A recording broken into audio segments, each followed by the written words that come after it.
This is a very sad day for our family, as we're again reminded of the enormity of these tragedies. We would like to thank the Sheriff's Department and the Police Department for their professionalism and dedication in the investigation and explanation of these terrible events. While the investigation is over, the emptiness and sadness in our hearts will remain forever. My son was an extraordinarily loving, happy, talented and special little boy. Rebecca was a wonderful and unique person who will always have a special place in my heart.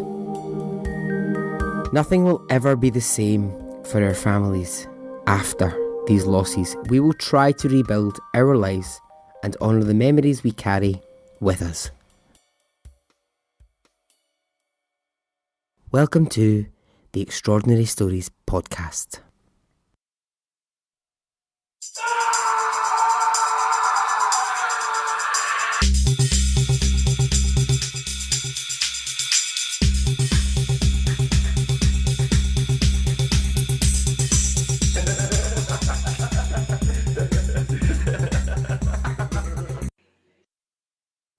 Hi, hello, welcome, how are you? Are you good? Are you well? I am.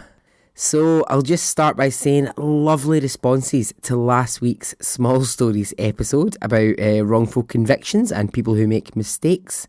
Thank you very much. I got sent lots and lots of lovely different cases where people had totally got it wrong. So I think in the future I may come back and do another one of those, because some of the cases that were coming in, I was like, are you fucking kidding me on? How did I miss this one? How did I not know that someone had gone to prison for that length of time when it was wrong? I'll just do a quick couple of hellos and thank yous. So first of all, thank you Podknife. Podknife is a directory of podcasts and they help people find new podcasts, and this week they added me to theirs. So thank you very much for doing that. That's really good of you. Thank you to Laurie Wimberley on Twitter for your support. It's really lovely. Claire Jeans on Facebook for your really nice comments.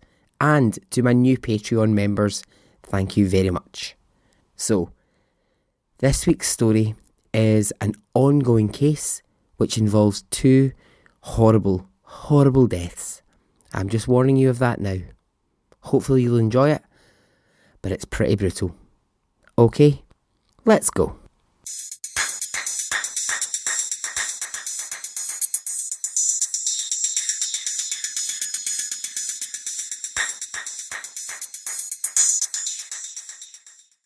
Rebecca Zahow and Jonah Shakanai had been a couple for 3 years. Together they lived in his home in California in a place called Spreckles Mansion. Now, Jonah bought the mansion in March 2007 when it was assessed at $12.75 million. 12.75 fucking million. What a property this is. Oh, you can look it up, you can see the pictures. 27 rooms inside this property. What would you even do with 27 rooms? That's a hell of a lot of space. I mean, I could think of at least something I could do with at least 10 of them, but I think I would struggle beyond that. So, they're living in this absolutely glorious, glorious, beautiful, beautiful house. So, at the time this story takes place, Rebecca is aged 32 and Jonah is aged 54. Rebecca was born in 1979 and she is of Burmese origin. She was born in Phalom, Chin State, a town in the Chin Hills of northwest Burma. So during her life, she kind of moved about a bit. She went from place to place for work and for study. She was in Nepal for a while. At one point, she was in Germany. And she moved to the United States in around about 2001. So by the point that she'd moved to the United States, so had her other family members and her friends. So they were generally living in the Missouri area at this point. She had an older sister, Mary, a younger sister, Snowem, is how I think you say it. I'm not quite sure, but I think it's Snom. I tried to do some research, but I think it's Snom. And she had a teenage sister called Xena, as in the warrior princess. So in 2002, she married a 36-year-old nursing student called Neil. But the marriage was not to last long, and they divorced in 2011. Now, although they divorced in 2011, and they had been separated for a while, and in the time of their separation, she had met Jonah, Shaq and I. They met, I think it was 2008. That's when they began to date. Yeah, 2008, that makes sense because they'd been together for 3 years. So she worked as an ophthalmic technician, and she quit this job in 2010. What an absolute beauty of a woman Rebecca was. If you look at photographs of her, she was so attractive. She had an absolutely gorgeous smile. She was just absolutely stunning. Jonah Shaknai was the CEO of Medicus Pharmaceuticals, a major pharmaceutical company that operated throughout the whole of the USA. He was born in New York. He was the 9th highest paid CEO. This was in 2010. The 9th highest paid CEO, because in 1 year he earned 6.4 million in his job. Imagine you earned that amount of money. What the fuck? It is ludicrous, a ludicrous amount of money. Of course. Everyone always goes, oh, I'd love to earn that amount of money. Would you? I don't know. I don't know if that would just send me over the edge. So, a little bit more about Jonah. He had been married twice before he met Rebecca. His first marriage to Kimberly James resulted in a divorce and a 3-year custody battle between 1998 and 2001, involving the couple's 2 young children. He would, after that marriage dissolved, remarry. He would remarry a woman called Dina, and they would go on to have a son. They would have Maxfield Aaron Shaknai.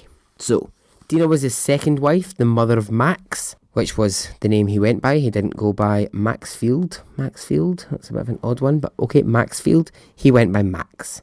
So, Shaknai and Dina's marriage was marked by ongoing claims that they were domestically abusing each other. The marriage was unhappy, and unfortunately it ended in divorce. So this is now Shaknai's second divorce. So they end up with joint custody of Max at this point. So at this point, I guess Rebecca becomes sort of Max's stepmother, really, in a way. Although he doesn't have full custody, Rebecca and Jonah, they have Max quite a lot of the time. So he's coming to stay with them quite a lot of the time. So I guess the role she's in is stepmother. So let's go to July 2011, where the true horror of this story really begins. Rebecca is at the Spreckles Mansion, and Jonah is away on business. Now, staying with her at the time is her younger teenage sister, Xena, and of course, Max is there, Jonah's 6-year-old son. Rebecca is in the bathroom when she hears Xena screaming. She runs out of the bathroom to find that Max has fallen from the 2nd floor of the home, and he's lying gravely injured. Max had been using his scooter inside the home, and it appears he's taken a fall over the 2nd floor banister and landed on the ground floor. Theories suggest he possibly just lost control of the scooter, or that something got in his way. Possibly a ball was there, he hit the ball and it caused the scooter to flip. The other theory being that possibly the family dog ran at him, got in his way, and again, this caused the scooter to somehow fly over that banister on the second floor. So, God bless him, Max lies on the floor with severe damage to his face and his body. He isn't breathing. He's unresponsive to Rebecca, and her sister Zena calls 911. Now, Rebecca says in this time she tried to help him as best that she could. Max is rushed to the hospital, and when he gets there, they discover that he has severe injuries to his spinal cord. So immediately, Jonah cuts short his business trip. He gets to the hospital to see his son, and he's joined there by Max's mother, Dina. So the next few days, this must just have been a horrible time for everybody involved in this story. And such a tense and petrifying time to see how Max is going to respond to any of the care that the hospital are trying to provide. I cannot imagine. Obviously they're all going through something at this moment. As parents, I don't have kids, but as parents, that must just, I don't even want to think what that must feel like. It must just be the most pit of your stomach. You just want to be sick, don't even know how to feel at that moment. I also just take a moment here to think about Rebecca. If you were the carer of a child and that happened, the horror of what she must have felt at that point and what they all felt. Absolutely. Horrible, absolutely horrible. So, as you can understand, Rebecca is a mess. The family are completely frantic. They want clarification. Everyone wants to know what actually happened. How did he end up here? Now, there's lots of conflicting theories. The scooter theory is not necessarily the only theory of how Max ended up on the ground floor. So, a doctor who examined Max said that the physical condition of his body, it wasn't consistent with a fall. He said he probably suffered before he fell, and he'd suggested possible suffocation. I don't think those doctors' theories at that moment were ever taken much further. I think the general idea around it was this was an accident. This was just a 6-year-old on a scooter and something went wrong. But Dina, Max's mum, she was looking for answers and she was not satisfied with the scooter answer. She was not happy with that. So now the next two characters really to bring in to the story are, one I've already mentioned, Dina. So we've got Dina, that's Max's mum, and her twin sister, Nina. I'm not kidding you, they're called Dina and Nina. They sound like a TV show. It's the adventures of Dina and Nina. Or like some sort of like crime, or maybe like some sort of shit 90s show about sisters. Hey, we're twin sisters. It's Dina and Nina. Or just, I don't know, just something like weird like that. Or like a crime fight. Tonight on Dina and Nina. Sorry, I'm not meaning to mock the fact that they're both called that, but I just think if you had twins, not to offend anyone who does have twins and has done a similar thing, because I wouldn't want to offend, but would you call them Dina and Nina? I don't know. I don't think I would. Anyway, Dina and Nina are at Max's bedside, and I don't know whether it's through anger, frustration, or worry, or just wanting an answer. They are firmly placing the blame for the accident at Rebecca's door. They're saying that either through malicious intent, so she somehow meant to harm Max, or through not malicious, but just basically being a shit carer, she has somehow caused this. I paused when I first came to know this story and thought, I'm not sure about the fact that he had a scooter on the second floor. Now, I know it's a mansion, but I know the hallways will be a fair size. It's a big spacious property. I just still think letting a child 2 floors up with a scooter when they're near stairs, they're near banisters, is that a good idea?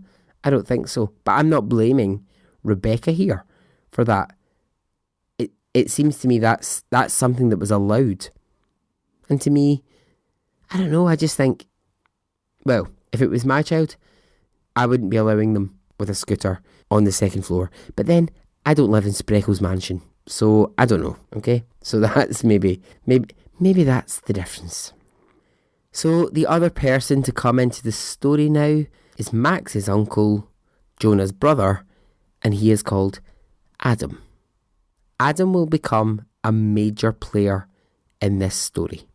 It's perfectly possible that somewhere down the line here I might end up calling Adam a fucking dick. Now, I'm not sure I will, but it would be kind of like me to do that. So we'll wait and see. But he's definitely, for me, he's got fucking dick written all over him. So in the couple of days after the accident, Zena, Rebecca's sister, she decides that she needs to go home to where she lives. So she's leaving Spreckles Mansion, and Adam, the brother, arrives to stay. So Rebecca, along with Jonah, who for a brief moment, isn't at the hospital, they go to the airport, they drop Zena off, and they pick up Adam. At this point, Adam, Jonah and Rebecca, they all go out for dinner. Now, a lot gets made of the fact that they went out for dinner. A lot gets made of the fact that the three of them, so Jonah's son's gravely injured in the hospital. The uncle has just arrived and Rebecca was there when it all happened. A lot gets made of the fact that the three of them went out for dinner and not, all rushed straight to the hospital to see Max. But I don't know, I've sort of gone back and forth on that one an awful lot, because at first I thought, went out for dinner? Are you fucking kidding? Surely you'd just get yourself straight to the hospital. Surely you'd just be right there. But then also, I think in situations like that, there is a thing where people need time and space. You need to somehow find a way to, sometimes when you're in a hospital situation or you're in a horrifically tense situation like that, you sometimes just need an hour outside of that to just actually gather your thinking. So yeah, I'm going to say at first I did think it was strange that they all went for dinner. I've thought it through and I don't really think it's that weird at all. So what happens here is Jonah goes back to the hospital after he's picked his brother up, and Rebecca and Adam, they return to Spreckles Mansion. So Adam is staying in the guest house, which is at the back of the property. It's in the massive, sprawling grounds. It's not too far away actually from the main house, but it's his own little place for him to stay. Of course, a $12 million property is going to have a little lovely guest house at the back. It's it's really nice. It's like an actual proper little house, really, that sits right at the back of the property. I wish I had a wee house in the back of my property. Sadly, that is not the case. I do have a shed, which, it's quite nice. Well, I say it's quite nice. It literally, one good gust of wind and that shed will be gone, or it'll just lift away, a bit like Wizard of Oz. It'll just vanish. I'll wake up one morning and there'll just be an empty space in my garden. I'll be like, oh, that's right, it's remember my shed used to be there. But that's not what this is. This is a proper piece of property out the back of their house. So, during the evening of the 11th of July, so a few days now since the accident, only a couple of days really, while Adam is staying and Jonah is at the hospital, Rebecca has some interesting activity on her phone. So first of all, she speaks and she texts with her sister just to check that her younger sister Zena had got home safe, that everything was fine, so that's okay. She also receives a text from Dina, and she says she wants to come by the house and she wants to speak to Rebecca about what happened on the night of Max's accident. Now, it turns out that actually the sister, Dina, part of the other crime-fighting duo, had actually the day after come to the house and questioned Rebecca about it. She had gone to speak to Rebecca to find out exactly what happened on that night. Now, she went on to the programme, what's his name? Dr. Phil. She went on to Dr. Phil and she recounts this conversation. So this is the aunt of Max. She says she went round to the house and she wanted to have a conversation with Rebecca because she just wanted to find out exactly what happened around Max's accident. She says that she asked Rebecca lots of questions. She didn't get many answers. She says that Rebecca kept saying, he fell from the bedroom, he fell from the bedroom. Now, that doesn't make any sense to me. I don't really understand what that's about. I have to say, I think she's talking bollocks. I think she's talking a big load of balls on this Dr. Phil interview. I can't find any sense in it. What she's trying to do at this point is put Rebecca in the frame. She's trying to say she was covering something up. She couldn't answer my questions. Something was suspicious. That's the only real goal of her giving that interview. So on that evening that I said, July 11th, she gets the message from Dina, who is the mum, saying, I'd like to come round and talk to you about what happened on the evening, but Rebecca doesn't reply to that text message. She also receives a voicemail around 1 a.m. in the morning, but the voicemail gets deleted. So we don't ever know who left the voicemail or what was ever said on it.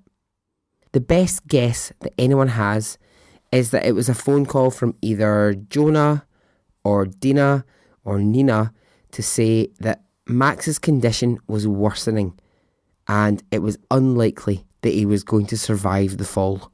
So whether or not she heard that in a voicemail and deleted it or not, we'll never know. It's frustrating as fuck to not know, but we'll never know what was on that voicemail. So, what happened on the evening of July the 11th? Let's discuss it. Reports of the evening say that, well, we know she was on the phone for a bit, so that we know. There were reports of loud music being heard from inside the mansion. There was reports of music coming from the guest house that Adam was staying in. We know that there's a gap of time when Rebecca wasn't on her phone. So there's messages, there's calls around, say, 9 o'clock, and then nothing on her phone happens until about 1 o'clock. Or at least she doesn't respond to anything until that time. So there's a few hours there that we don't really know what happened. We know that Nina had texted her and said she wanted to come for a chat, and we know about the deleted voicemail. We also know that Adam is the only other person on the property. And the next thing that we know is absolutely horrific.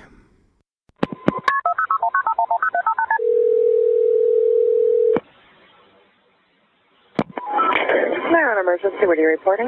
Yeah, I got a girl hung herself in the guest house of, it's on Ocean Boulevard across from the hotel, same place that you came and got the kid yesterday. Okay, sir, what is the address? I'm not sure. the back house is 1928 something. I'm not sure. Let me call you back. Okay, sir, is she still alive? I don't know. Okay.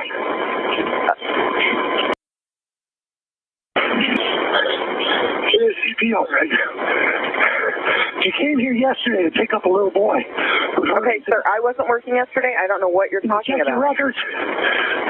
Sir, I checked all of the records yesterday. I can't find anything on Ocean Boulevard. Can you tell me what the address is? I'm looking. Just start sending them toward the hotel. Okay, I understand that. I just need the exact address. I can't help you until I have the address.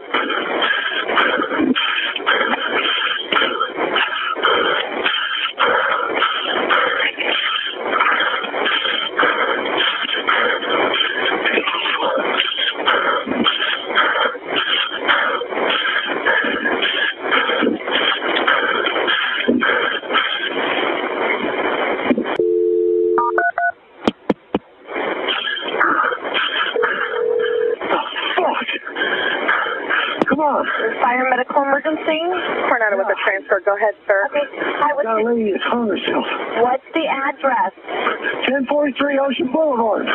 1043 Ocean Boulevard? Yeah. Okay, what's wrong? She hung herself, man. I woke up. Okay, is this a house? It's a house, yeah. Okay, how old is she? I'd say about 30. 30? Okay. When was the last time you saw her? Last night. Okay, is she beyond help? Well, give me some. I'm compressing her chest right now. Okay, hold on. So what's your name? Adam Shackner. Okay, I have help on the way. What's your self coming right now, okay? And Peter, you're on the way? Yes, we are. Okay, and you're right there with her. Did you cut her down? Yes, I did. Okay, just stay with me. 6:45 a.m. Adam Shacknai calls police to report that Rebecca is hanging naked from a balcony at the back of the house. Her feet and her hands are bound tightly and very intricately with rope, and she has a gag in her mouth. There are tape marks on her legs. The rope is at one end around her neck, and the other end of the rope has been fixed to the leg of a bed in a bedroom just next to the balcony. So, what does Adam do? He discovers the body. He rushes to the house. He gets a butcher's knife and he tries to cut Rebecca down. But she's dead. So he's called 911 and police arrive. And they begin to ascertain whatever they can really from this scene. They start looking. The rope is tied around the leg of the bed. She's got some marks on her body.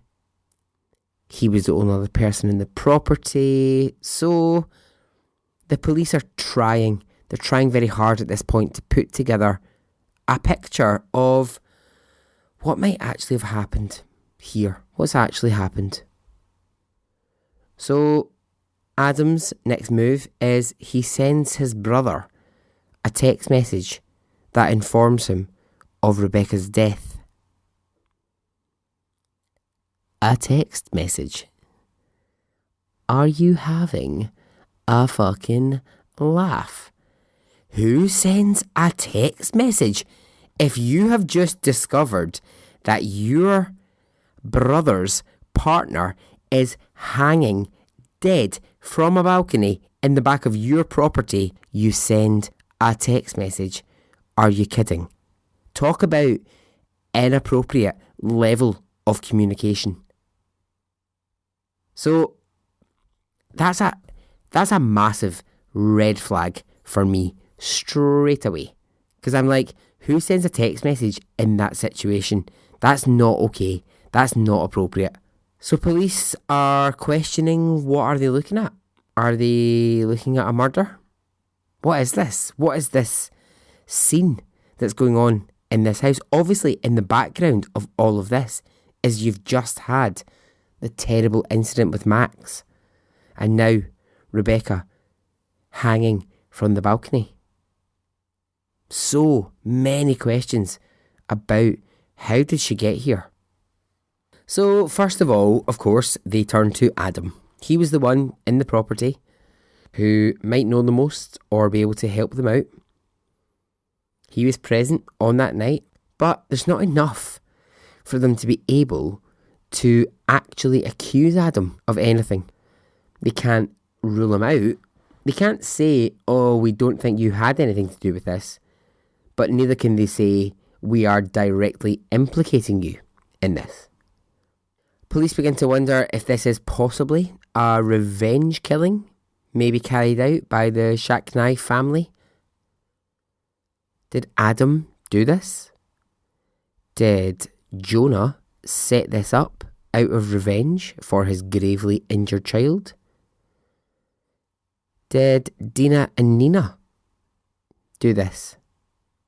Or did Dina, Nina and Adam, did they carry this out as a three?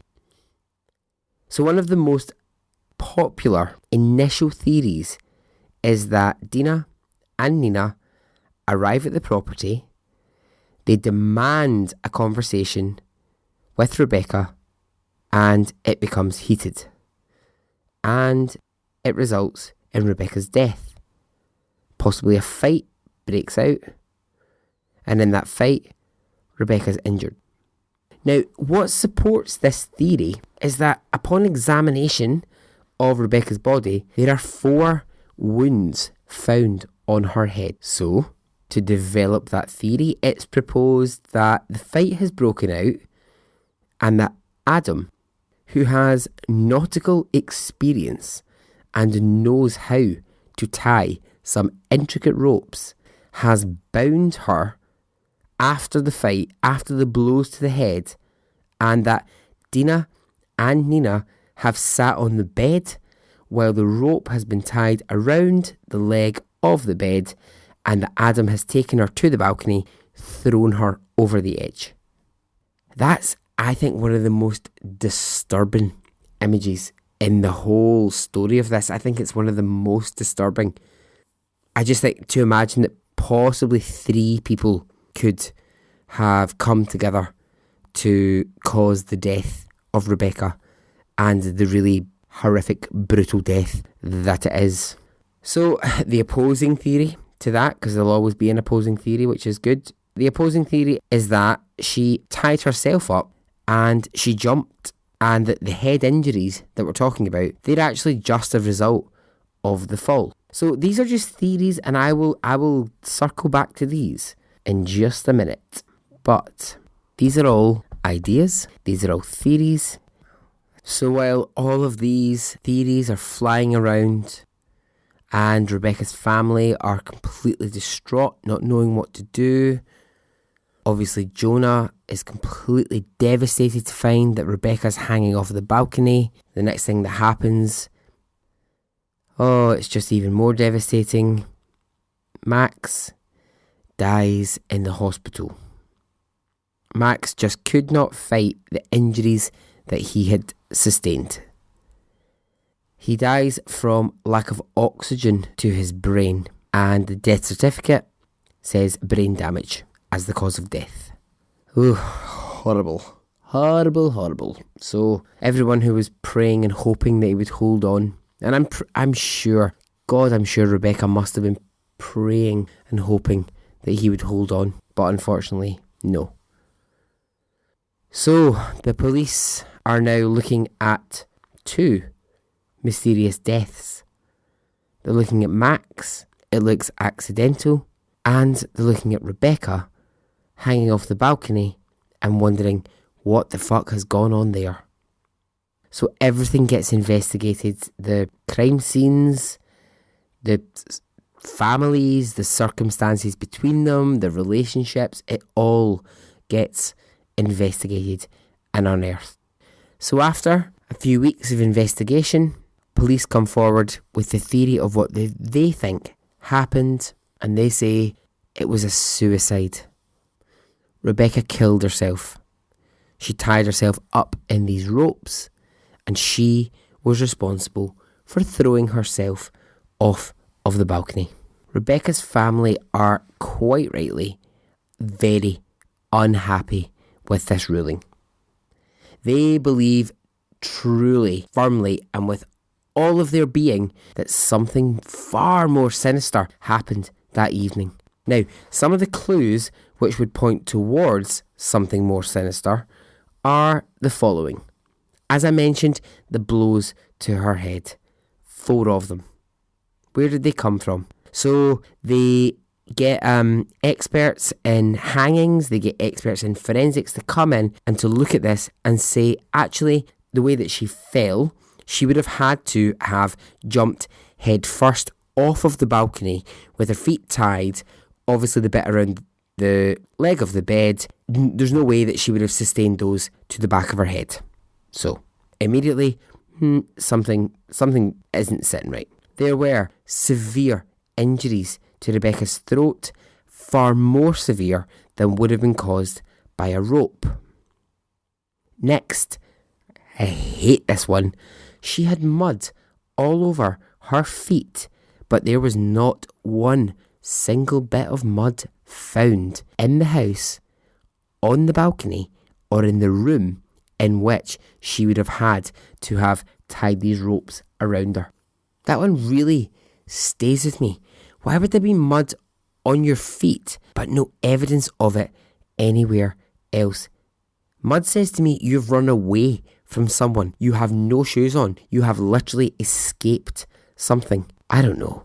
That one really sits with me, and I think it's weird.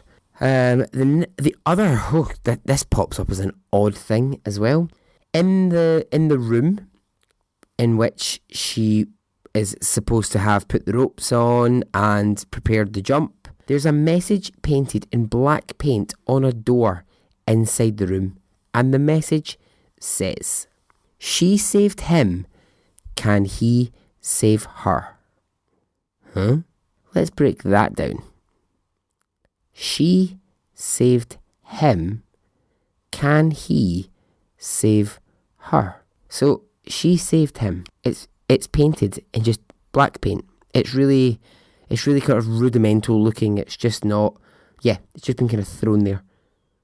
Now, is she saved him, meaning Rebecca tried to save Max after the fall, or is it meaning, right, so she saved him, can he, who's the he in this situation? Can he save her? Is the he Jonah? Is it, I don't know. Do you know what? That's actually what I'm going to say to you. I don't actually know. That makes my brain fizz. I've looked at that about 100 times and I don't get it. It's so cryptic. I just don't understand it. If you've got an idea, please, God, let me know. Let me know what you think that means. I've actually even tried to look online and see what are other people's theories on this statement. Nobody can really seem to make any sense of it. However, I'll tell you who can make sense of it. That's the police. Apparently they know what it means. Well, they don't know what it means, but they say, that's definitely a contributing factor towards suicide. How is it? How does it help? I don't know. Anyway, the same paint that the note had been painted in, it was found on the ropes and it was found on her nipples.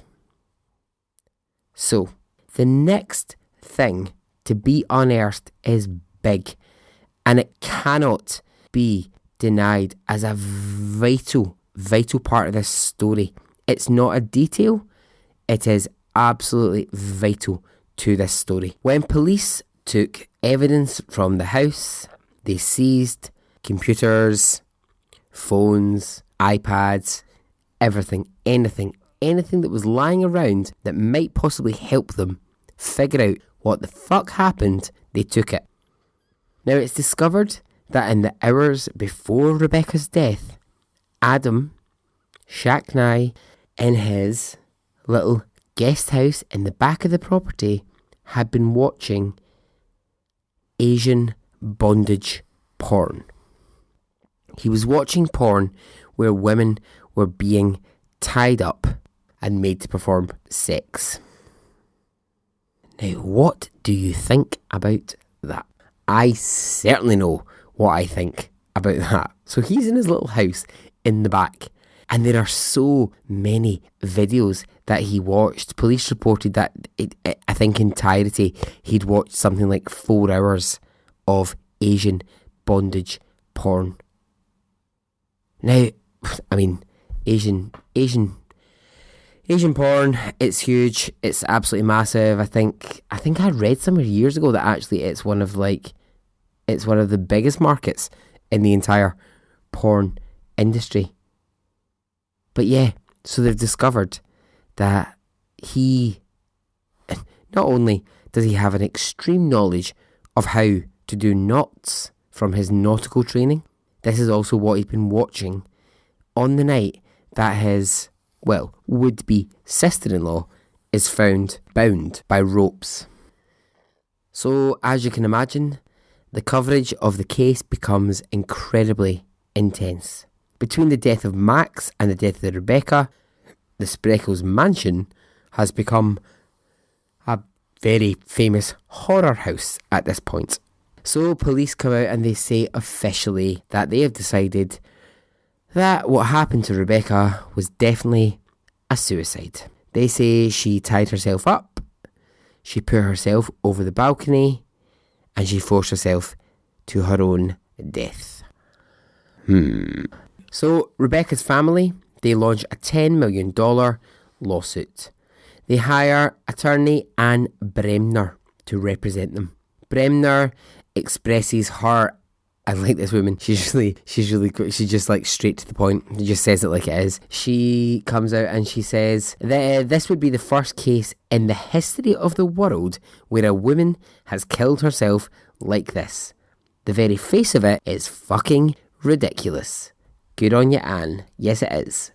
However, those claiming it's not suicide have hit back by saying, well, there's not a single bit of physical evidence that there was ever anyone else involved. One guy came forward and said, in this fucking ridiculous statement, if there were other people involved, they would have to have been wearing rubber suits or levitating over the body in order to not leave any DNA.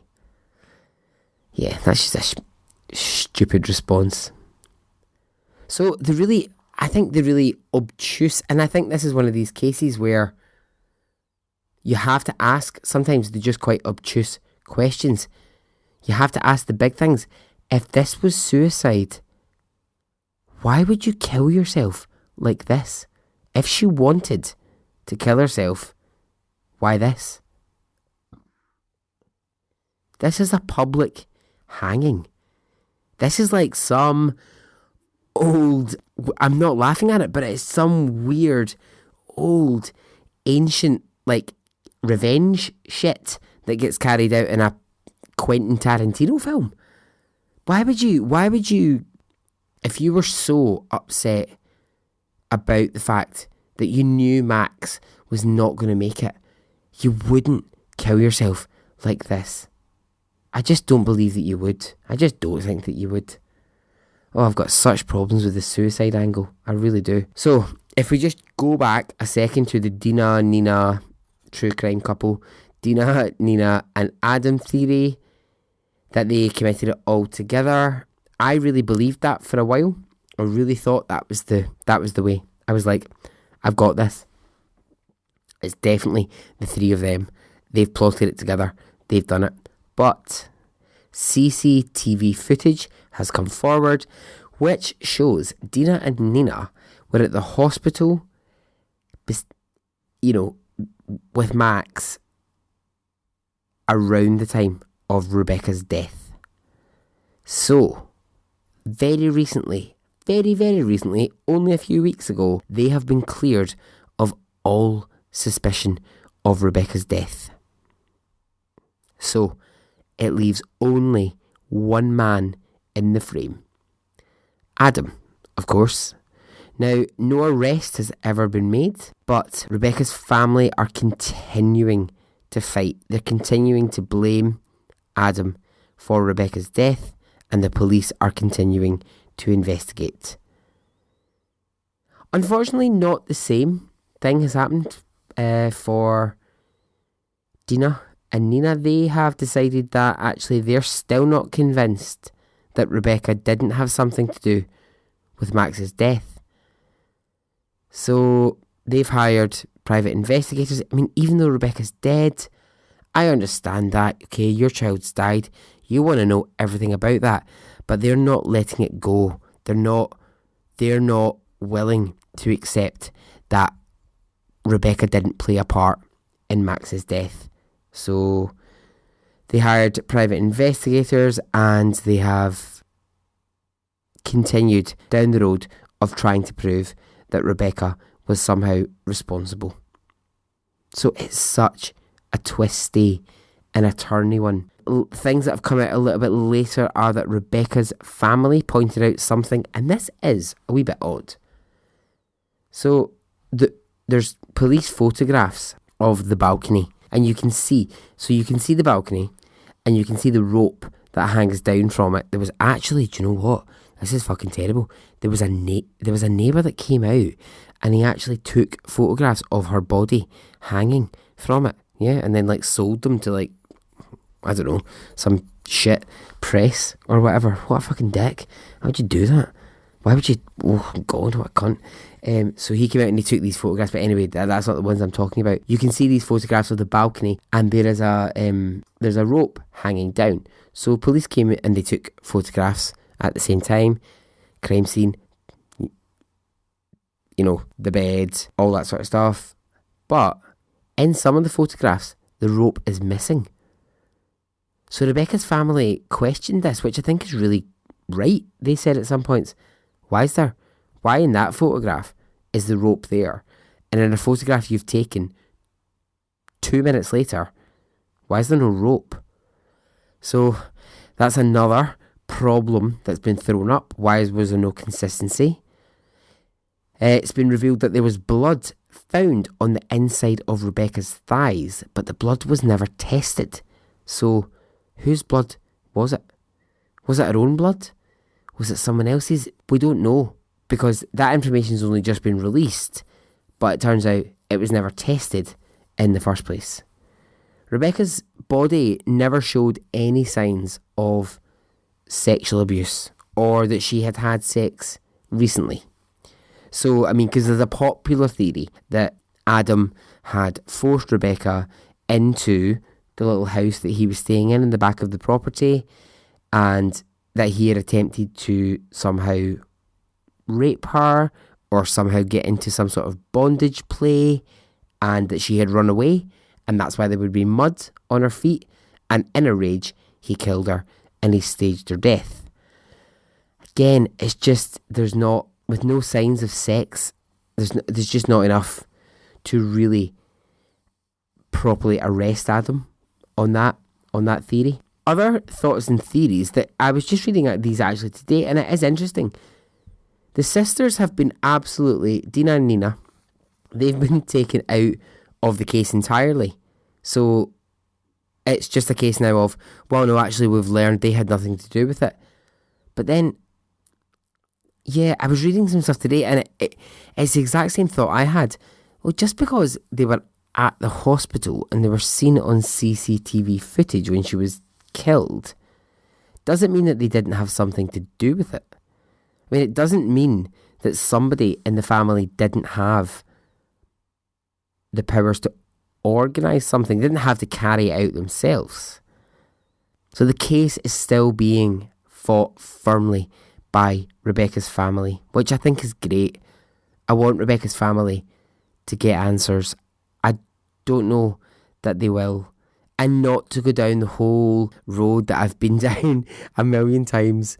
But, you know, it's cases where there's massive, massive amounts of money involved. Will you ever really get to the answers?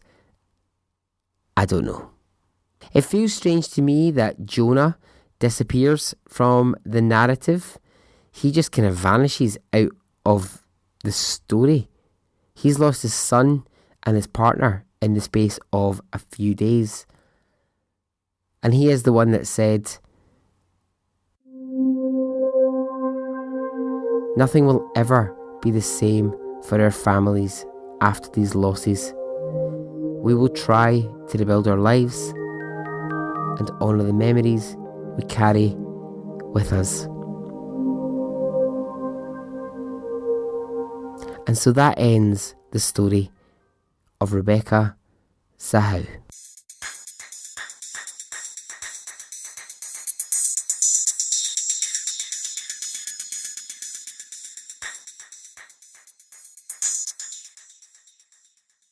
Right, well, okay, what do you think? Was it suicide?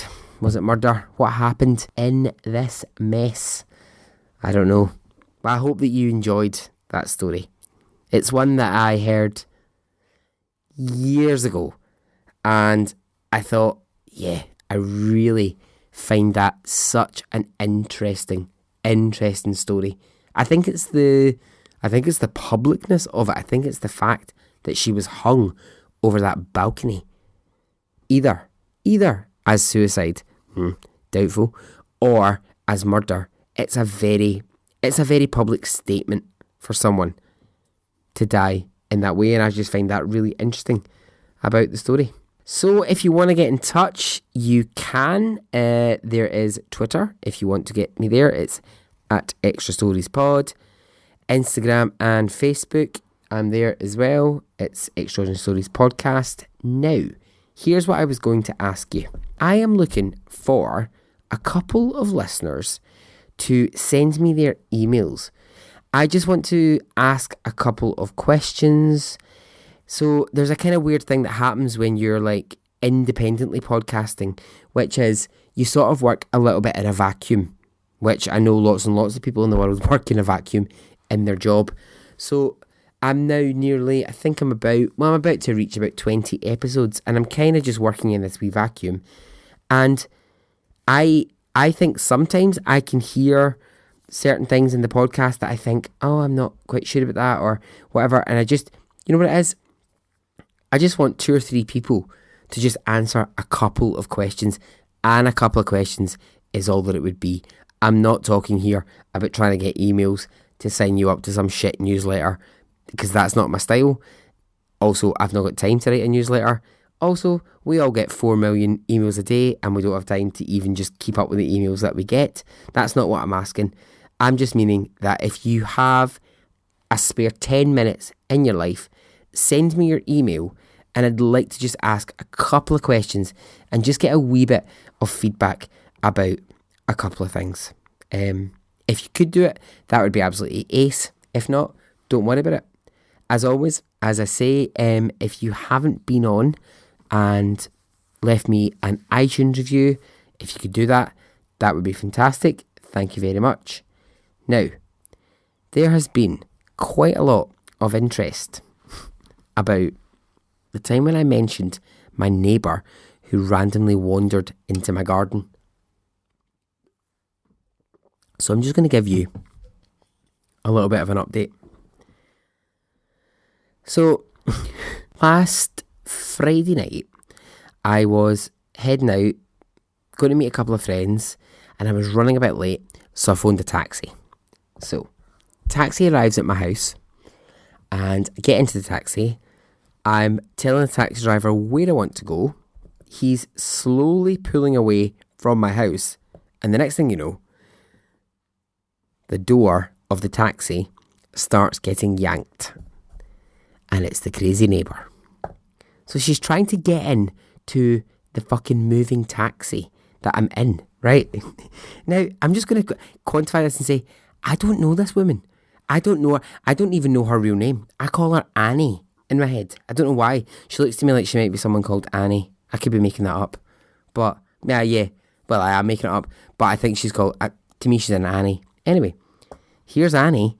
She's trying to get in a taxi. So the taxi driver turned round and he looks at me and he's like, as if to say, I don't know what to do. So he stops the taxi, because obviously someone's yanking at his door. Taxi stops.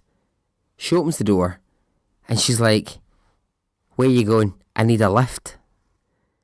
And I was like, I'm sorry, I'm going into town and I need to, and I'm running a wee bit late actually. She said, I'm only going 3 streets away. Can you just drop me off? I'm only going 3 streets. I'm going to my pal's house. It's like, well, I can't actually, because like I've really got to be somewhere. The taxi driver's like looking at me as if to say, do you know this woman? And I'm like, well, no, I don't actually know this woman. Like she just lives near me, but I don't actually know who she is. So she tries to then climb into the taxi, and I was like, oh, do you know, and I don't want to be a dick. I would always help anybody out in this world that I possibly could. If you needed anything in the world, I could. But she was absolutely out of her face. She was absolutely out of her face, and she was being rude. If I'm honest with you, she was being rude, and she was just being a wee bit. Yeah, she was a bit aggressive about it. I was quite nice in the way that I said that there, but she was a wee bit aggressive. She had a wee homophobic slur at me, and I just felt like I don't really need that. I don't know, Annie. I don't know what you want from me. So anyway, result is I said to her, no, I need to go. I need to get into town.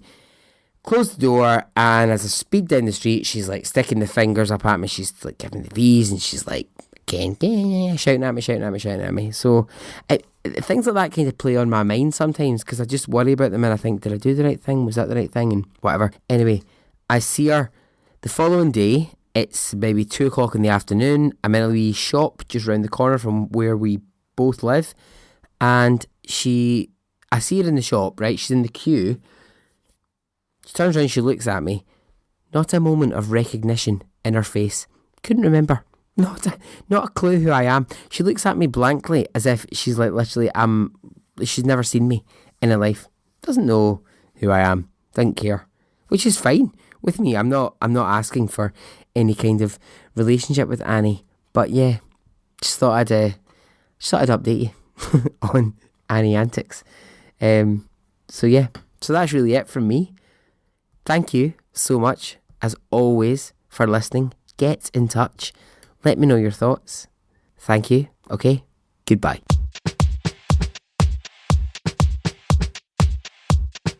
It didn't affect me really one way or the other.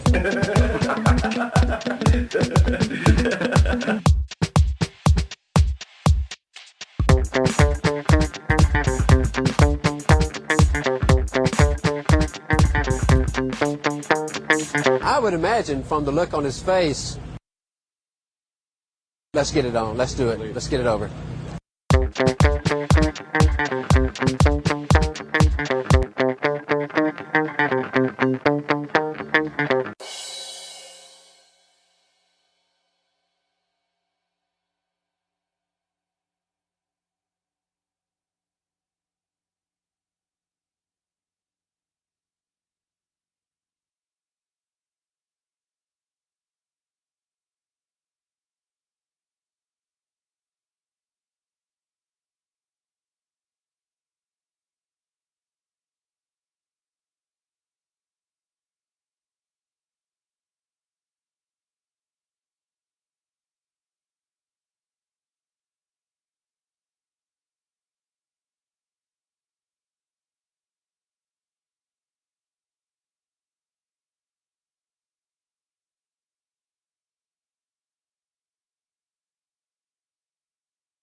Let's get it on. Let's do it. Let's get it over.